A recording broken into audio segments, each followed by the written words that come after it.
large supplier of gaskets in the aftermarket under the brand name Molle Original. One of the things I hear mentioned often in the aftermarket is the phrase OE form, fit, and function. It is one of the driving forces behind the gasket business here at Molle. To find out more about OE form, fit, and function, I've asked our resident gasket expert, Bill McKnight, to sit down with me and explain the concept to us. So Bill, welcome to our Molle Aftermarket Tech video. Well, thanks, Alex. It's always a pleasure to be on the show with you.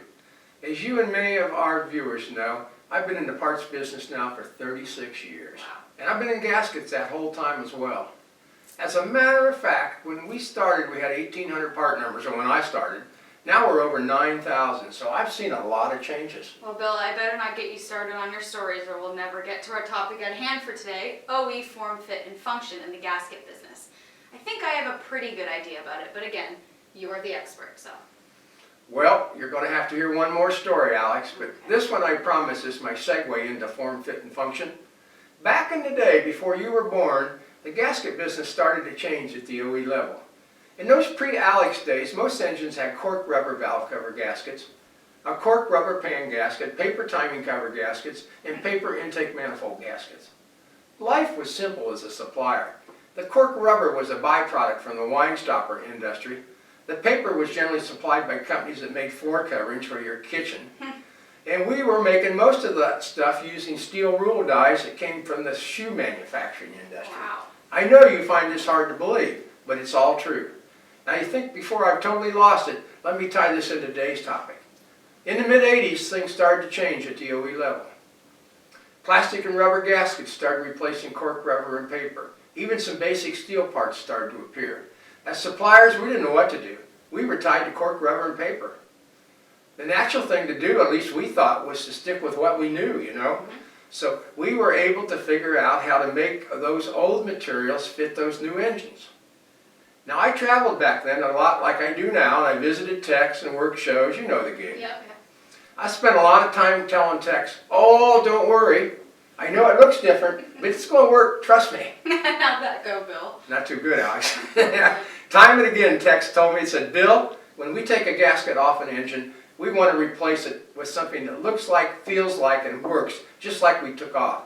We don't want some BS story from you about trust us, this is just as good.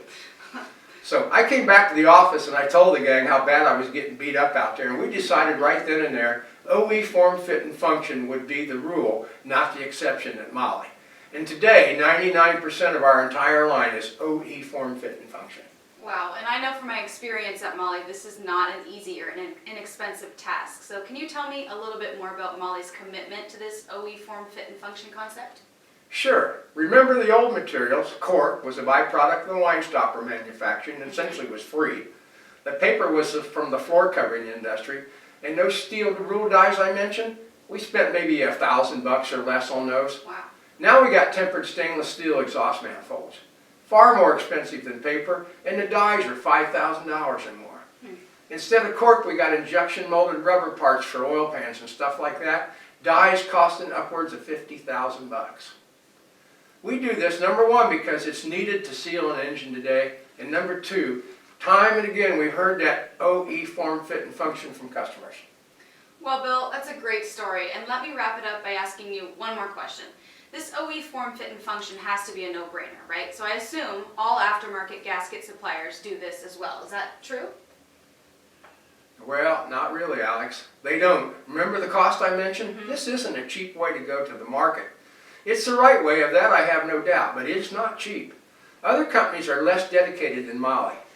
They're back where we were 30 years ago, telling customers, oh, don't worry, trust us, it's just as good. Well, now I got a couple of ideas from listening to your story today, so on the next show, I'd like to get into the gasket quality topic and explore how some suppliers appear to have the form, fit, and function that we do, but fall down on the quality aspect.